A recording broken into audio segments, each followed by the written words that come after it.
Excuse me, I just wanted to take this opportunity to say some words on Libya. As you know, there's kind of a struggle in appointing the SRG of Libya for the past period, and that's due to the difficulties reaching consensus within the Security Council. We have been now for 8-9 months now not able to have this appointment done. The SG has put forward previously one of his nominees, who is Sabri Gardoum from Algeria. It didn't reach consensus, and now he put forward Abdullah Bithali as another candidate. What we are calling for is to make sure that there is deep and serious consultations with Libyans when it comes to presenting the SRGs, in order to make sure that the work of the mediator is successful. The government of national unity in Libya, in Tripoli, has mentioned its reservation and objection on this last selection, not because of the person, himself. We really want to have an SRG from Africa, but we think that the capacity of the person should be much more stronger. Libya has been going through, now this is the 9th SRG, and we think we deserve more stronger capacity and selection. So we do hope that there are more consultations with the Libyans when it comes to this matter. We have been informed, that's true, from the SG's office, and we are notified when it comes to these appointments, but there needs more time within back home to make sure that even all parties are on board.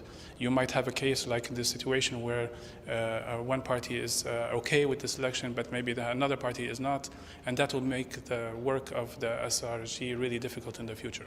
So in summary, what I want to state is that Libya, as not being present in the Security Council, does not have a seat there.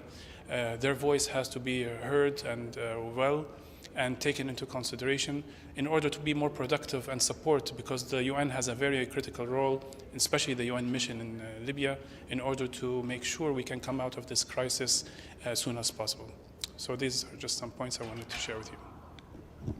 Ambassador, many times we ask the spokesperson of the SG about the situation in Libya, and all the times he said that the UN is there in Libya to help, but it's up to the Libyan to shape the solution of the crisis. What's your comment on that? Definitely, we always hear and we want to have a Libyan-led, Libyan-owned process, and this is something that comes from us. But we're not left alone, unfortunately, because of the number of interventions inside Libya since 2011. The accumulation of interventions, the type of interventions, whether it's physically, whether it's indirect or direct, has given us a really hard time in order to be able to shape a Libyan-led process. So we always say that if we are left alone, we'll be able to shape this solution. The UN Good Office and what their attempts to do this alone is not enough.